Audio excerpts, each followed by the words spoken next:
আমরা সমাজে এমন অনেক মানুষ দেখতে পাই যারা সব সময় লোকের খারাপ করে, খারাপ কাজকর্মের সঙ্গে লিপ্ত থাকে। সমাজে তারাই বেশি সম্মান পায়, এমনকি তারাই সবথেকে সুখী আছে। অন্যদিকে এমন অনেক মানুষ আছে যারা লোকের খারাপ তো চিন্তাই করে না, খারাপ করা তো দূরের কথা, সব সময় লোকের ভালো করে, সৎ পথে থাকে, তারাই যেন সবথেকে খারাপ আছে। ভগবান শ্রীকৃষ্ণ ধর্মগ্রন্থে এই বিষয়ে অনেক কথা বলেছেন।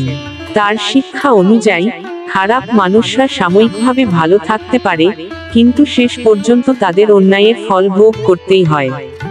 আর ভালো মানুষরা জীবনভর কষ্ট পেলেও শেষ পর্যন্ত সত্য ও ন্যায়ের জয় হয়। মহাভারতের একটি বিখ্যাত ঘটনা এই বিষয়টি স্পষ্টভাবে ব্যাখ্যা করে। একদিন ভগবান শ্রীকৃষ্ণ কৌরব ও পাণ্ডবদের মধ্যে পার্থক্য বোঝাতে দুর্যোধন ও যুধিষ্ঠিরকে একটি বিশেষ কাজ দিলেন। তিনি বললেন, দুর্যোধন, তুমি এমন একজন ভালো মানুষ খুঁজে নিয়ে এসো যার মধ্যে কোনো দোষ নেই। আর যুধিষ্ঠির, তুমি এমন একজন খারাপ মানুষ খুঁজে নিয়ে এসো যার মধ্যে কোনো গুণ নেই। দুর্যোধন ভাবল, আমি তো নিজেই সর্বশ্রেষ্ঠ, আমার মতো ভালো মানুষ আর কে আছে?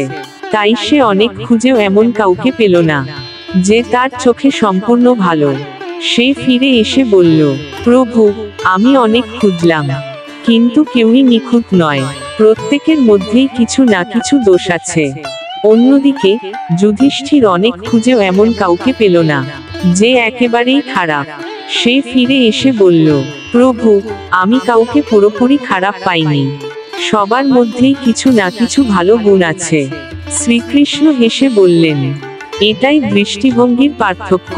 পাপী দুর্যোধন কখনো কারো ভালো দেখতে পায় না, আর ধার্মিক যুধিষ্ঠির কখনো কারো খারাপ দেখতে পায় না। এই গল্প থেকে বোঝা যায়, খারাপ মানুষদের মনে অহংকার ও ঈর্ষা থাকে, তাই তারা নিজের অন্যায়গুলো বুঝতে পারে না এবং নিজেদের ভালো ভাবে। তারা সাময়িকভাবে সুখে থাকলেও শেষ পর্যন্ত তাদের পতন অনিবার্য। অপরদিকে ভালো মানুষরা দুঃখ পেলেও তাদের সততা ও সত্যের কারণে ঈশ্বর তাদের রক্ষা করেন এবং জীবনের শেষে তাদের বিজয় নিশ্চিত হয়। শ্রীকৃষ্ণ নিজেও বলেছিলেন, সত্যের পথ কঠিন, কিন্তু শেষ পর্যন্ত বিজয় সত্যেরই হয়। ভগবান শ্রীকৃষ্ণের অমৃত বাণী।